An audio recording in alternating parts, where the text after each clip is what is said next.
Ladies and gentlemen, welcome to The Plain Bagel. I'm your host, Richard Coffin. We've made it to the end of 2022.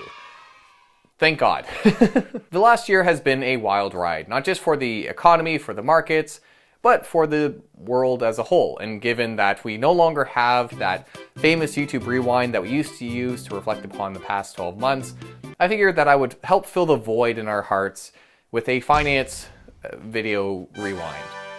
To give people something that they didn't ask for. So we'll touch on all the major market and economic news that happened throughout the year, but let's start with a recap of how the market did. Oh God.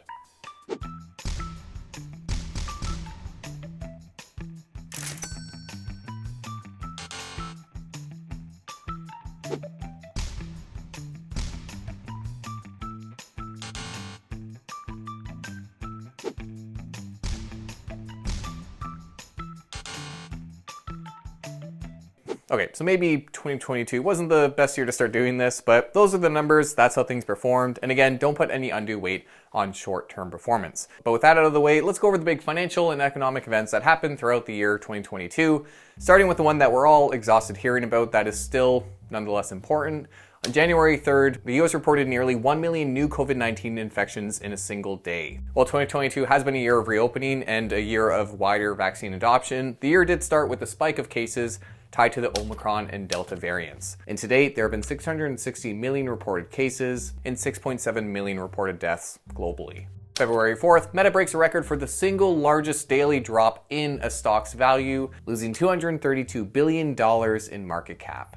Sort of a sign of things to come. February 24th, we had the pivotal moment of 2022, Russia's invasion of Ukraine, kicking off the largest humanitarian crisis in Europe since the Second World War. While Russia has since been pushed out of the north, eastern regions of the country remain under Russian control. And while estimates vary, one senior US military general puts the casualties at 100,000 per side, with 40,000 civilian deaths. March 1st, in response to this, the EU, UK, Canada, and the US removed Russian banks from the SWIFT network, a secure communication platform for facilitating international bank transfers. At this point, hundreds of billions of foreign assets have already been seized, and Russian oligarchs would later suffer the most devastating blow of the crisis, having their yachts taken by foreign authorities. Taken together, the sanctions would trigger a financial crisis in Russia, including the temporary fall of the ruble. But outside the country, the invasion's impact on global supply chains would contribute to bouts of inflation and a global food crisis. March 16th, the Federal Reserve carries out its first rate hike of 2022, increasing its federal funds target range by 25 basis points. It'd be the first of 7 rate hikes throughout the year aimed at quelling inflation, with the lower bound of the range rising from 0% at the beginning of the year to 4.25%. This would also be combined with the US's quantitative tightening, where it would stop buying bonds and see its massive balance sheet of roughly $8.9 trillion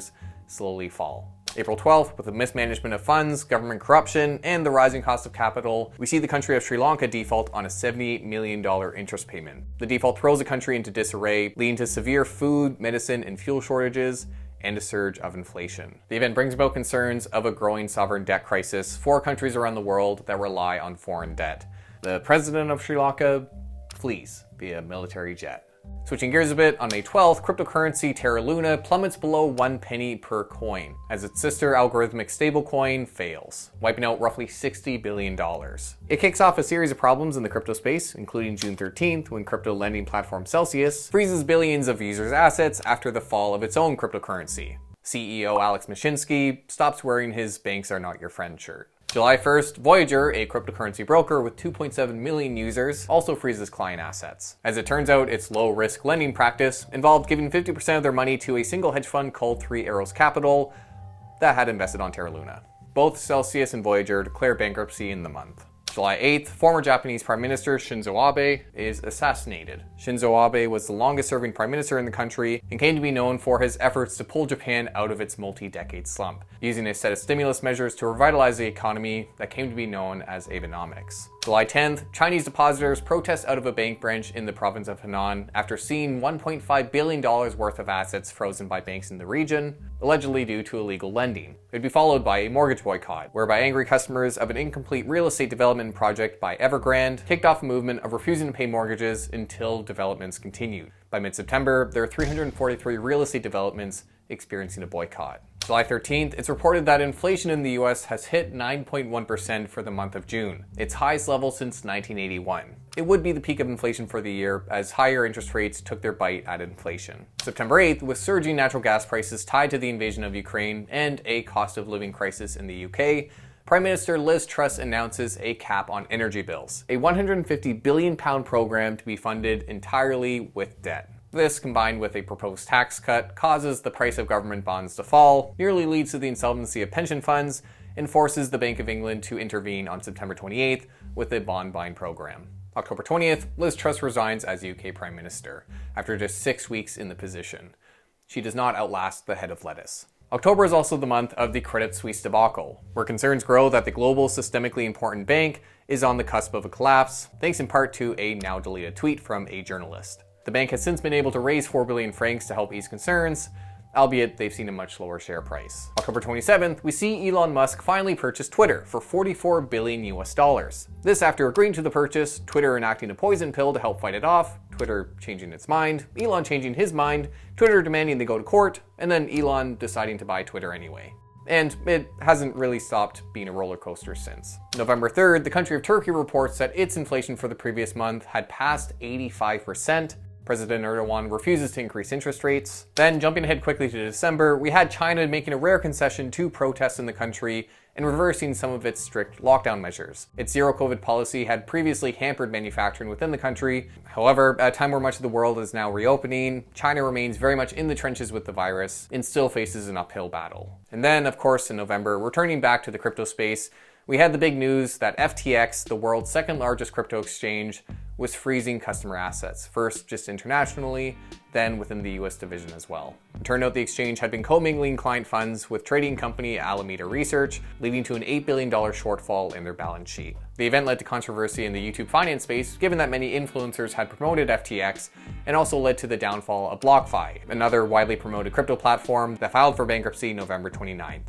On December 12th, former FTX CEO Sam Bankman-Fried, the world's most generous billionaire with a savior complex, is arrested for wire fraud, conspiracy, and campaign finance violations, in addition to other charges. Many repercussions are expected in the crypto space, and with Binance itself, the world's largest crypto exchange, seeing the flight of customer funds, it remains a troubling time to be in cryptocurrency. And those are the market events of 2022. Obviously, it's been a pretty negative year. There's been a lot of bad headlines, and very concerning things happen, both from a financial perspective and just at the world stage. Nonetheless, as an investor, it's important not to panic over the things that you cannot control. While times are obviously uncertain and no one knows what 2023 will hold, it is always darkest before the dawn, and long term, things will recover. But that is my 2022 rewind, and to hopefully end the video on a more positive note, I'll focus on some of the achievements of the channel this year, and on the personal side, my own year in reflection. Firstly, my wife and I had our second boy, little George, who dressed up in honor of the 2022 bear market. And having a second baby has made sleep and keeping up with the videos a bit tougher this year, but nonetheless, it has been an amazing update in their lives. This was also the year that the Plain Bagel surpassed 500,000 subscribers, and even more recently, 600,000 subscribers. So thank you so much for all the support and helping this channel grow to where it is. I know a lot of people say it, but truly, I would not be here doing what I love, making videos about finance, if it weren't for your support, so I appreciate that. I also got to meet and collaborate with other awesome creators in the space, and most importantly, we launched our BagelButt NFT project this year, although the timing seems to have been a bit unfortunate. So while it is definitely a weird time, I very much look forward to 2023. The bar is kind of low from an economic standpoint. So thank you for joining me today. I hope you're having a great holiday. We'll see you in the new year. Bye for now.